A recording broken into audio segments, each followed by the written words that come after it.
Hey, how you doing? This is Adam Post, publisher of more than 1,000 comic books, and Ant-Man has gotten squashed. What happened? It was supposed to be the start of Phase 5. It was supposed to be something great. It was coming out of Phase 4, which was a transitional period, according to Kevin Feige. But Phase 5, they really had planned things out. They're introducing Kang, and the movie's not doing that well. The movie actually did not do well at all. And what's interesting is when Wakanda Forever wasn't doing as well as people thought it was supposed to do, a lot of people were defending it. They were saying, yeah, well, it still might do this, it still might do that. You don't have any of those people supporting Ant-Man and the Wasp. They know it's a failure, and they know that Kevin Feige did something terrible with this movie, which pretty much was to throw his hands up and say, hey, whoever wants to work on this, you do whatever you want to do. He's not paying attention to it. He could care less. It's not his problem.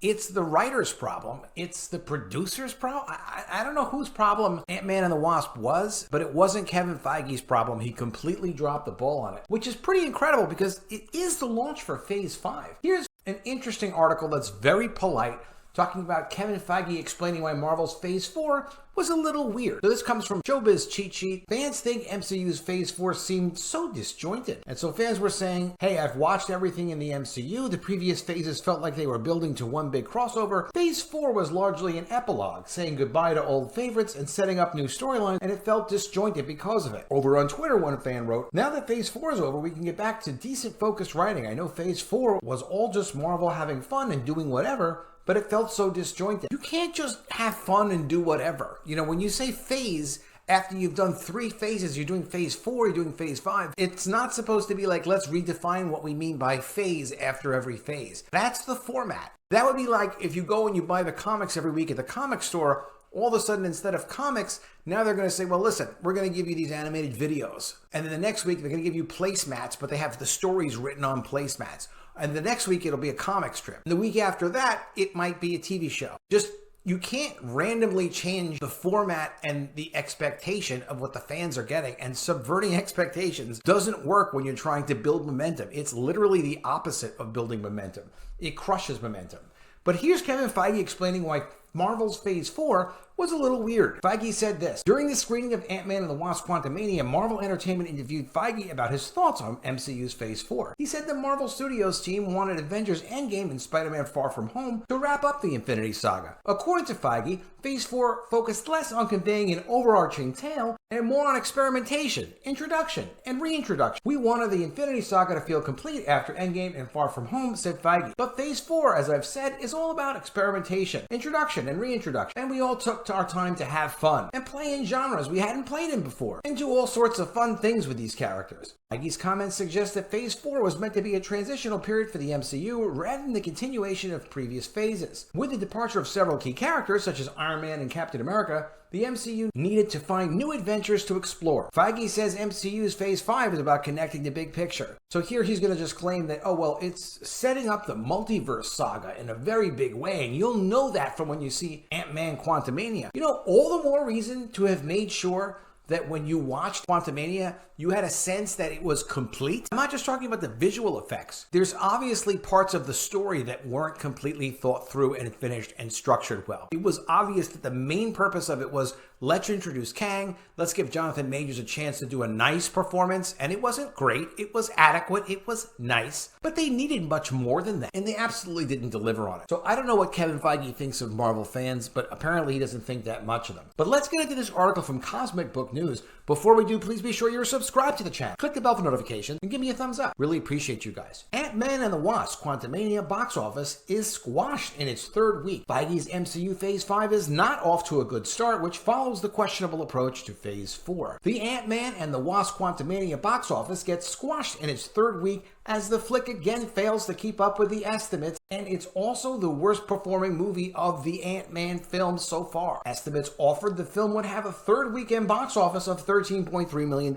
but Ant-Man and the Wasp: Quantumania only brought in $12.47 million. The 3rd weekend number is less than Ant-Man and the Wasp's 3rd weekend of $16.5 million back in 2018, and even less than the first Ant-Man's back in 2015 of $12.8 million. That's pretty crazy. Once again, Cocaine Bear did better than expected with $11 million, beating the $10.8 million estimates, and as previously pointed out, the rated R movie about a 500-pound rampaging bear high on cocaine beat out Marvel 3 times in a week. Topping the box office this week is Michael B. Jordan and Jonathan Majors' Creed 3 with $58.7 million. Majors also stars in Ant-Man and the Wasp: Quantumania, which introduces the MCU masses to the MCU's next big villain, but the debut is less than stellar as Kang is conquered by 2 giant people and a bunch of ants. Where Kang's army was supposed to be badass and strong enough to take on the Council of Kangs, but is defeated by Ant-Man and some ants. And Kang is supposed to be a bigger threat than Thanos. Also alarming is that all of the talk surrounding Quantumania is about MODOK, not Jonathan Majors as Kang. So what's that supposed to tell you? Yeah,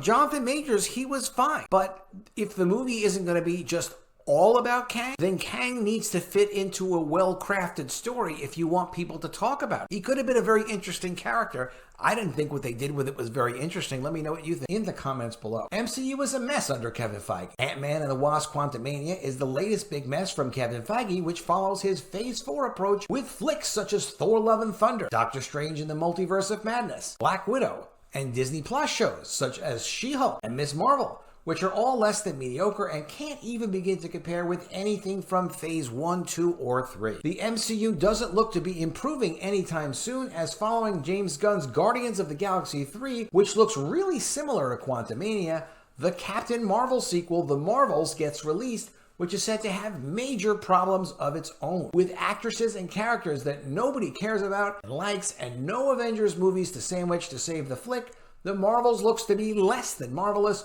which continues Feige's Phase 5 and has started out as a disaster with the failure of Quantumania. The box office for Ant-Man and the Wasp: Quantumania is this so far. So here's the detailed numbers for Ant-Man and the Wasp: Quantumania. Domestic, $186 million. International, $232 million.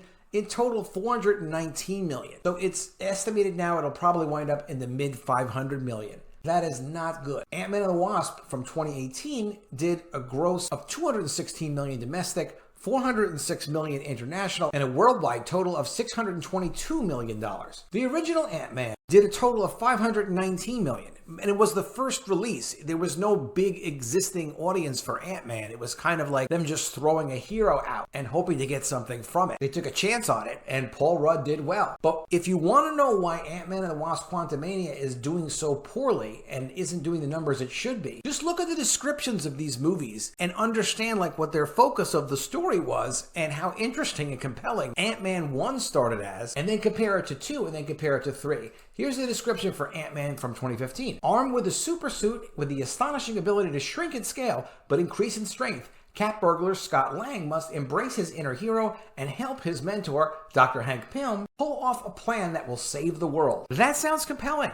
You can hear the stakes there. It sounds interesting. There's a lot of growth that character has to have. Now, Ant-Man has to become Ant-Man and the Wasp, because it's not politically correct for a male character to have his own film, apparently. So you throw the Wasp in there. Okay. As Scott Lang balances being both a superhero and a father, Hope Van Dyne and Dr. Hank Pym present an urgent new mission that finds the Ant-Man fighting alongside the Wasp to uncover secrets from their past. Sounds a little bit less clear. It sounds a little bit like you don't understand what the stakes are. We're not going to save the world over here. Here we're saving the world in the first movie. We're working in his little friend, the Wasp. She's got to be a big part of it, Evangeline Lilly. Okay, so not as good, but okay, I see the urgent new mission. I got it. Now Ant-Man and the Wasp 3. Look at this description. Scott Lang and Hope Van Dyne, along with Hank Pym and Janet Van Dyne, explore the quantum realm where they interact with strange creatures and embark on an adventure that goes beyond the limits of what they thought was possible. Well, what are the stakes? Or else what? Is this some kind of a mission? Is there some sort of a purpose to what it is that they're doing? This is the problem, is this is an idea for a movie. This isn't a movie. This is a terrible byline. This is a good byline. It's compelling. It's not, I'm saying good like it's the best idea for a movie ever. You understand,